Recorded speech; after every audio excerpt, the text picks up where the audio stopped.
So, there's just so many different things. And then in our running around Mexico, we were always doing classes that would teach people how to get out of pain.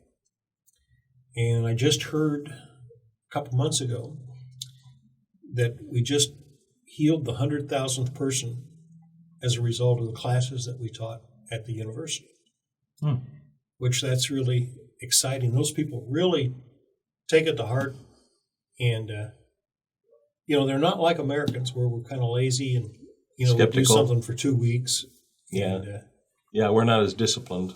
Yeah, and what we always hear up here is, how long is this going to last when we take them out of pain? And down there, they just accept it, and they don't have to deal with a lot more pain in many cases. Mm-hmm. And it's just like anything else.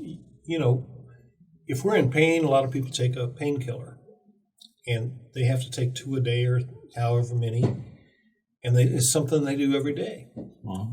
And with us, there's a protocol we can do that is really balancing the body and bringing into alignment the different bones. It releases the muscles. And if we have to do that 2 times a day and we don't have to pay anything, it's logical to me that would be the way to do it. And we don't have any side effects, unless you want to call healing a side effect. Mm-hmm. Yeah, you just have the right side effects. Yeah. So the people in these supposedly less educated countries don't have a problem that we have up here. Mm-hmm. It seems like the more educated you are, the harder it is to believe in this stuff. Mm-hmm. So how did you get into the agriculture end of all of this?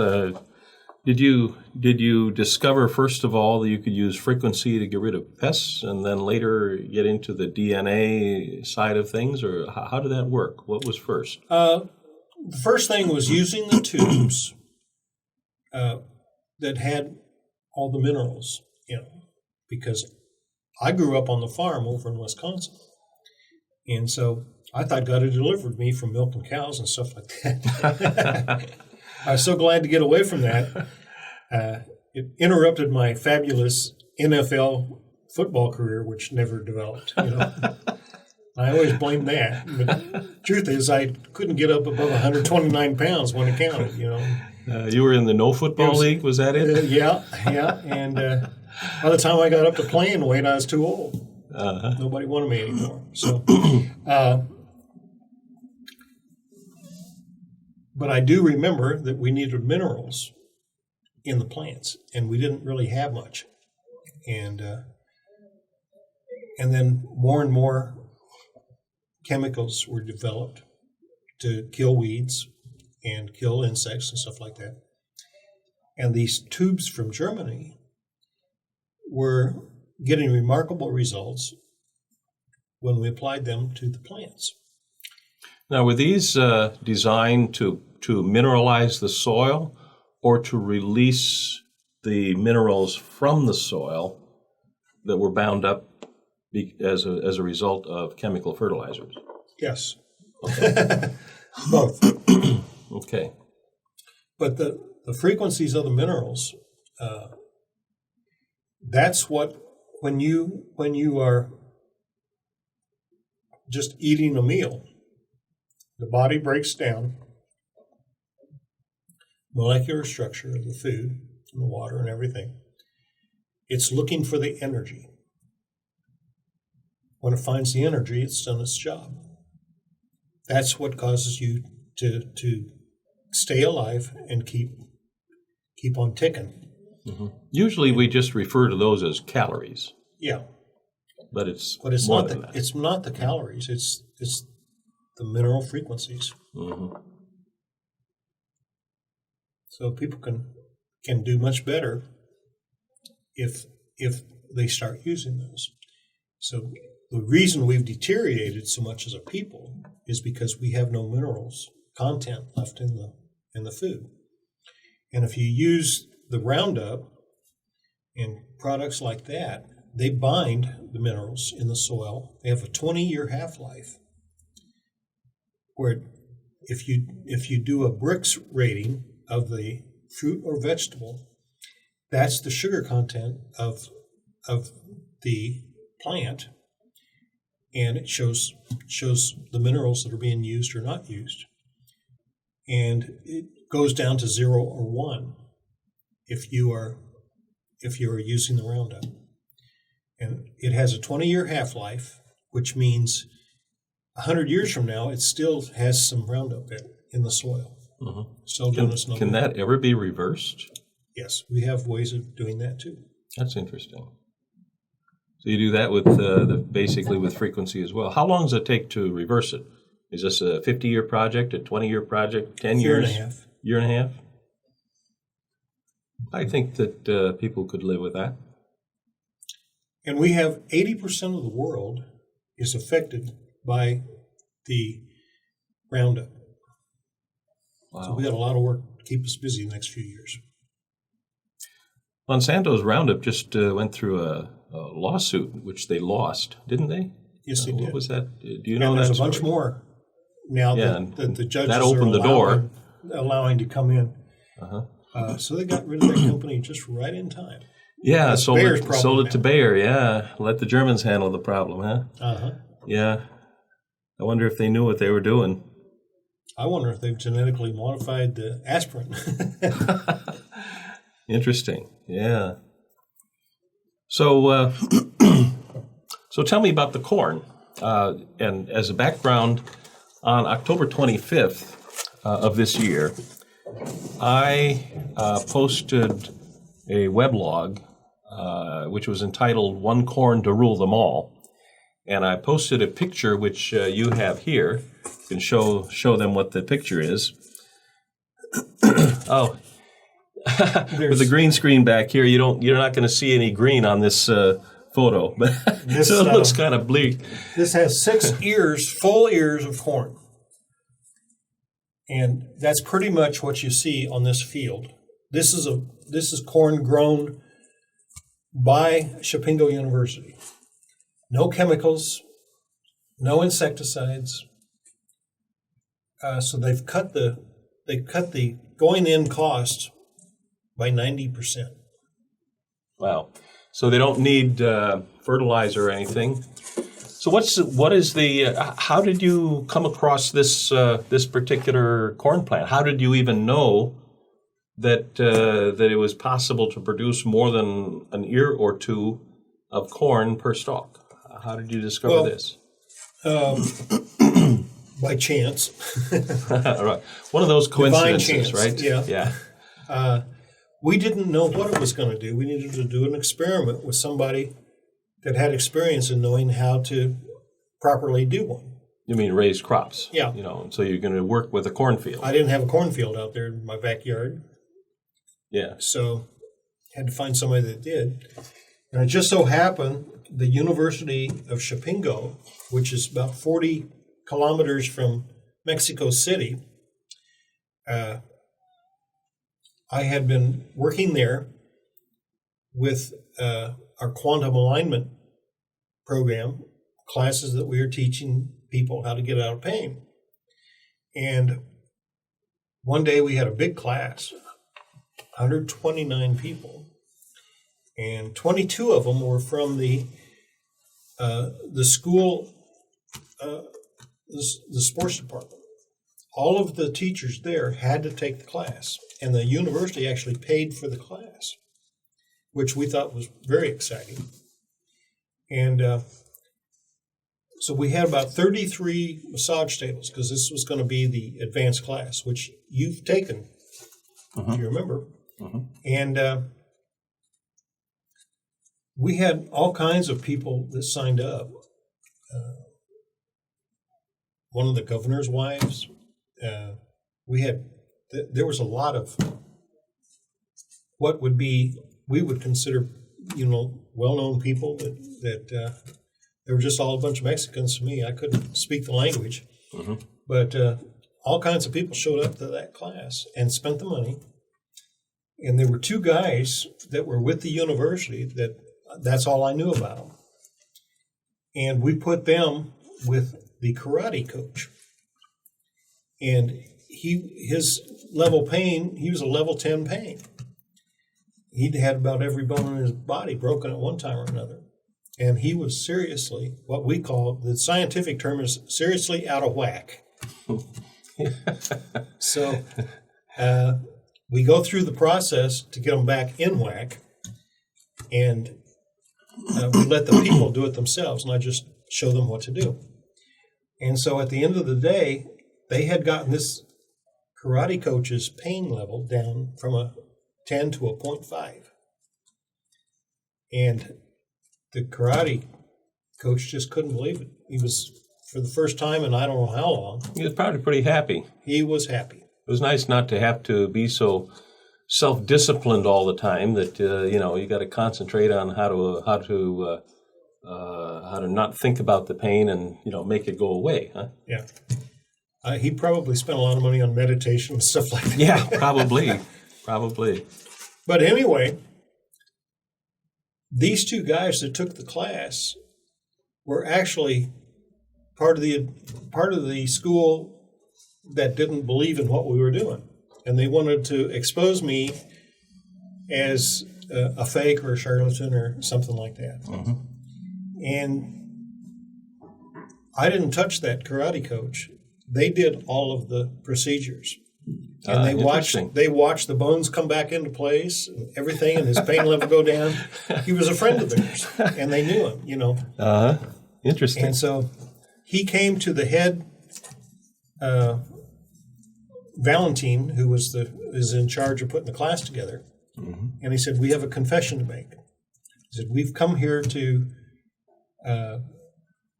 prove that this was not real."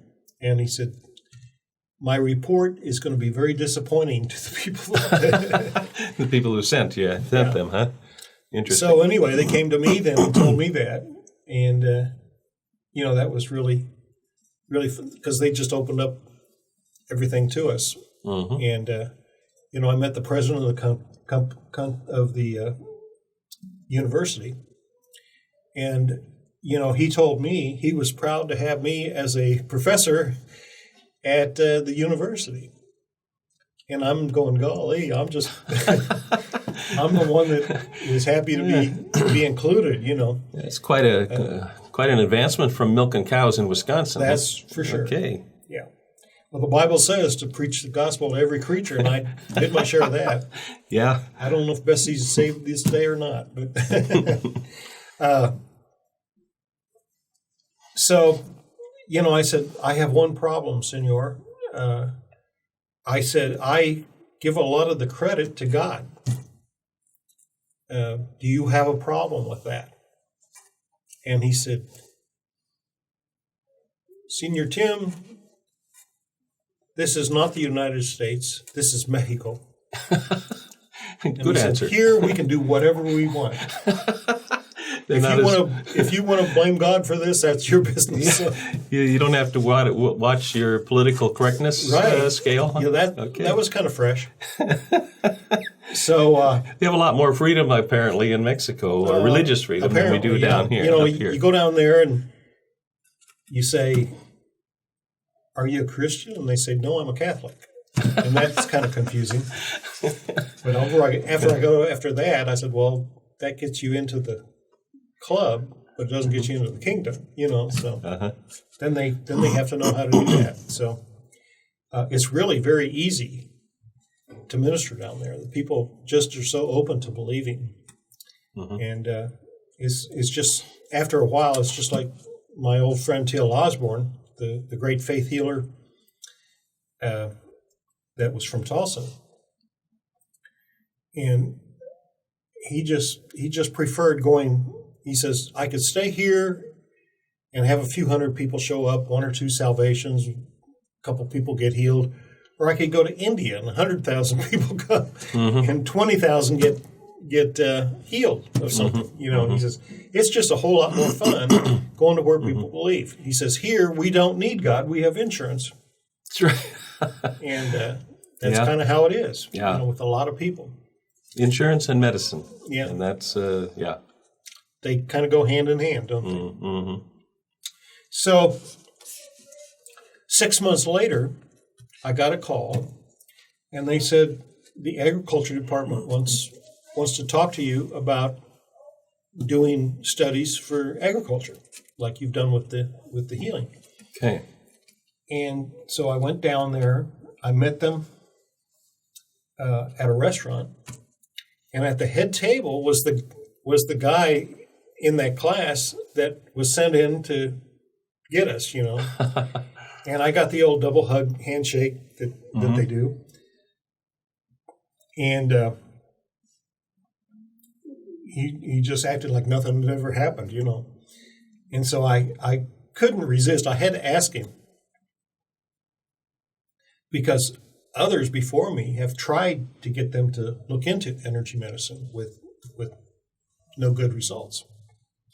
And he said, the healing of the people worked so well, he figured there must be something to it that we could apply in agriculture. So that was really his idea to kind of open the door on this, huh? Well, it was Valentine's idea. First of all, he had a real interest in that. Who was Valentine again? Valentine Arias is an official with the university.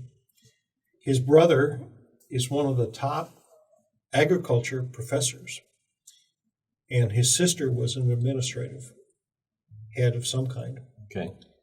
And I'm not sure what title he holds, but He's everybody knows associated him. He's with associated the with the university. university. Yeah, Yeah. okay. And so we started the test. They gave us 6 hot houses, which are greenhouses that are very hot. Mm-hmm. And we had their row and our row of different plants, a lot of tomatoes and stuff like that. And we did the testing and certification for all of our products, agriculture products. And then they created a brochure with all of the results. And each one showed the increase of using our technology with drip irrigation. And, really got us legit, so to speak. So it's legal to sell the merchandise in Mexico. You mean that's produced by the university? Yeah. Yeah. And so we gave them the right to make it and sell it and so on and so forth. So what was the difference between the control and the technology produced It's virtually the same, because I control all of the frequencies, and they get them on a little CD that I make, very same thing that we sell here in America. I mean, obviously they have, like you say, 2, divided down the middle or something, and they use your technology on one, and I would presume the best technology, alternative, the normal technology, right, fertilizer and so on the other. Right. So did they? Was there any increase, or how did the actual production compare? Well, some of the results were as much as double. Some were 35%. I think the worst we had was 35% improvement. Mm-hmm. Okay. Which, if you can improve things 35%, yeah, that's I think huge increase. Yeah, any farmer would be dancing in the aisles on that one. Bricks were higher. The bricks is the sugar content. Yeah, and that's probably the most important thing, is actually the nutritional value of the product, more so than the bulk or the weight of the product. Yeah. With this corn, it measured at 27 bricks. It is so good that it's digestible to humans, which corn is not a digestible to humans thing. What is the bricks number on an average corn cob today? Organic is 8 to 12. Organic, okay. So that's probably the best of the best. That's the best of the best. Is 8 to 12. And you say that using the frequency technology, you could raise that up to 27. And when we're dealing with the original, the heirloom seeds, it's better than the hybrid stuff. Mm-hmm. So there's various things you can do to increase the nutritional value, as well as the bulk weight, the sheer bulk weight of the product, of the fruit. Yeah. Okay. Excellent. So, but how did you know that you could produce maybe up to 10 or 12 ears of corn on a stalk? When you look at a seed under an electron microscope, you can see 12 perfectly formed ears in the seed. So the potential for the corn is 12 ears of corn. And so you just have to bring out that potential, because if the corn stalk itself does not have the energy to bring out its full potential, it's not going to do it. No, and some of the guys that think they know what they're talking about, they say, well, if you had 12 ears of corn, the corn would not be strong enough. The stalk would not be strong enough to. Oh, yeah, it would fall over. Fall over. And, it sounded good to me, but it just wasn't happening. And I can't imagine God building a corn plant and not being strong enough to handle its full potential. I figured God had it covered somehow. Yeah. But this is an experiment done here in the States, where this is pole beans right here, and these are all the same.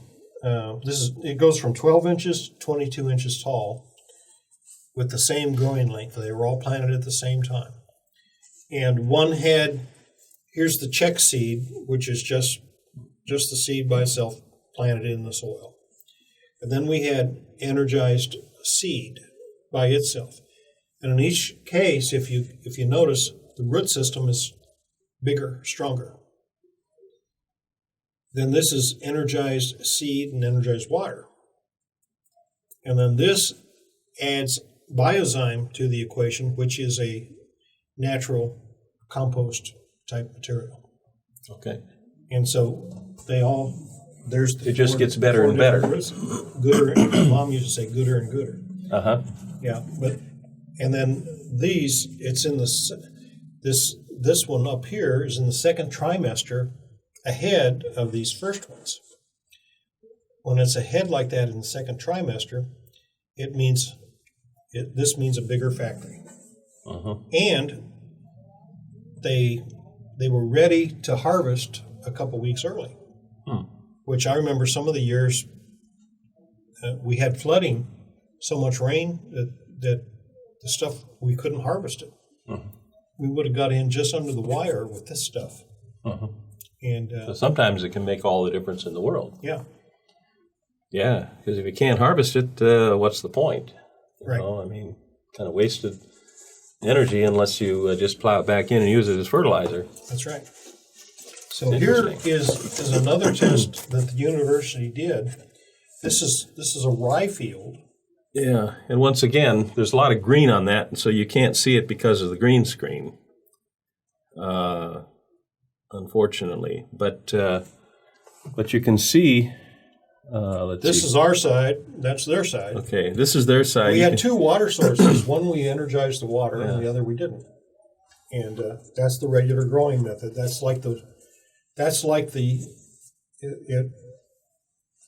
turned out every year. This had more than twice as much rye. It's kind of the difference between a crew cut and the Beatles here back in the 60s. That was a big craze, and I had to always go the butch, Yeah. So it's just exciting to see that God had this all figured out a long time ago. And man, as we get smarter, gets dumber. And they're thinking money and creating different ways of controlling the food. In fact, I believe they're using food to control the people right now. And what we can do is overcome that with this kind of technology. Mm-hmm. And so we have people that don't believe this can possibly happen. They got the evidence; they can see it for themselves. And they don't believe it because it doesn't make sense to them with their scientific knowledge. Mm-hmm. The problem is their scientific knowledge is flawed, and they've been taught not to believe in the quantum side. Mm-hmm.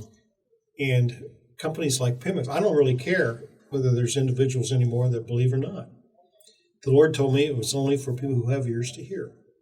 Mm-hmm. Well, Pimix had the ears to hear, and we got a contract from actually starting to make some money in this business, after years of experiments. Mm-hmm. And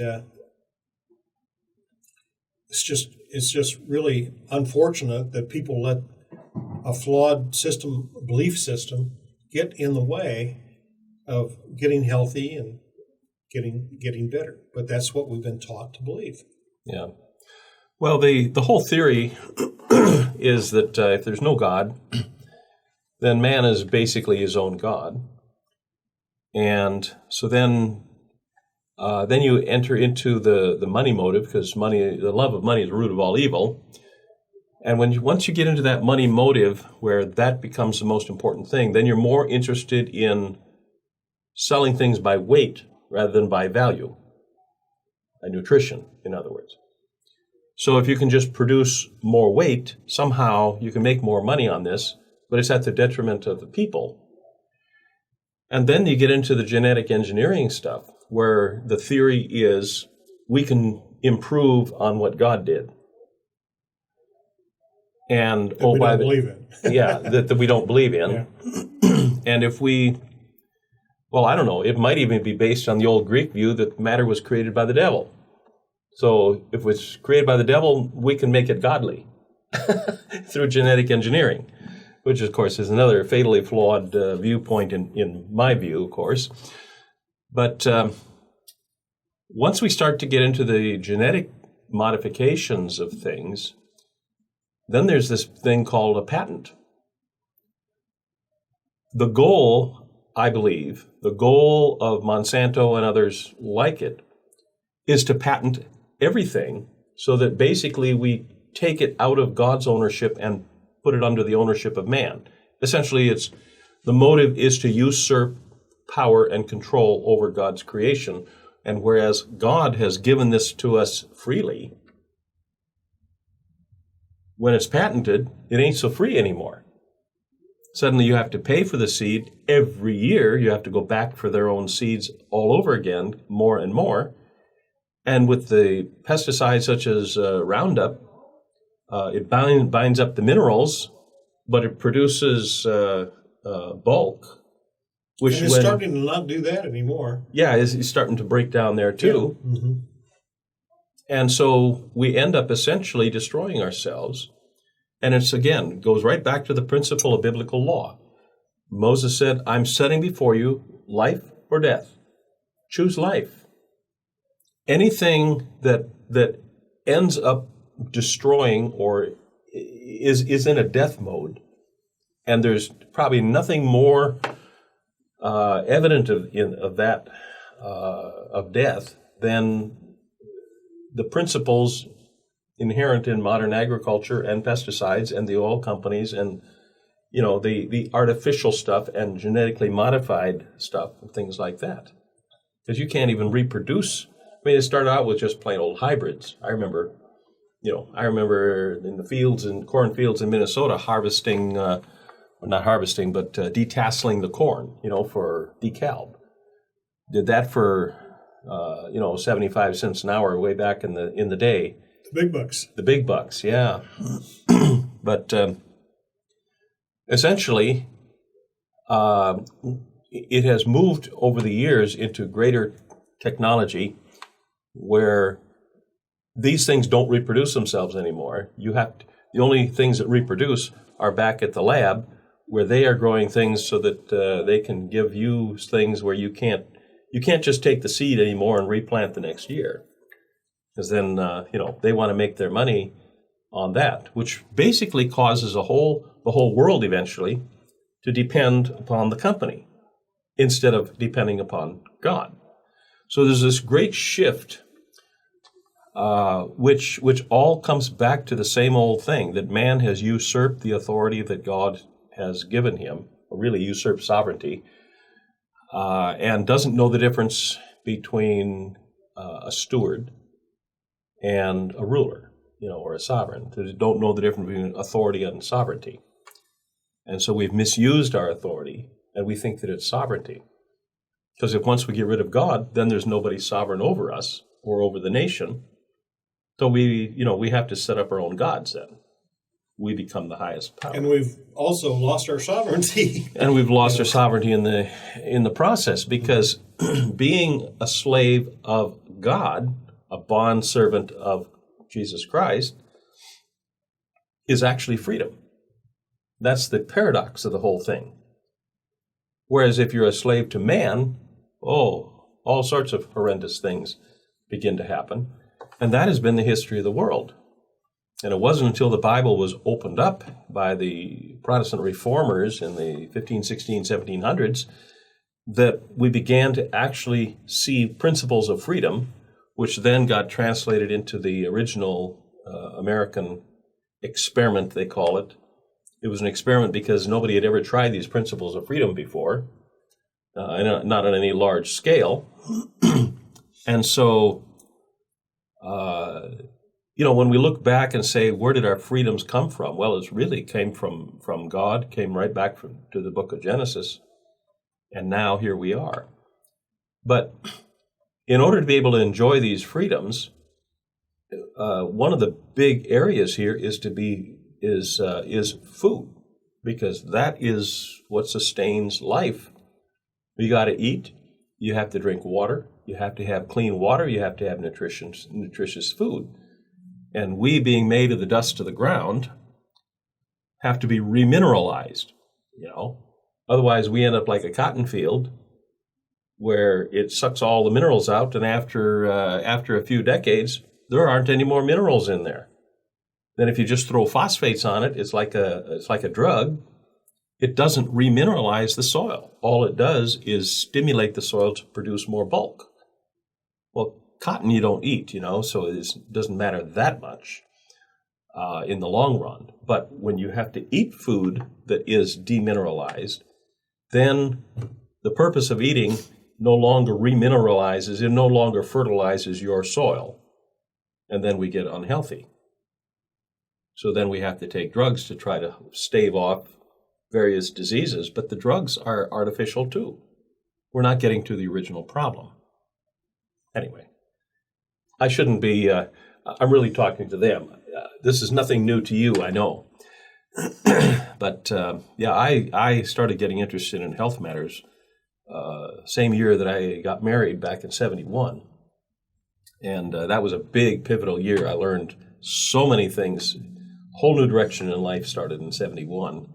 And then I've had major changes every 10 years, 81, 91, 2001, 2011. And now I'm looking forward to the next one at 2021. So anyway, that's my history of the world, part one.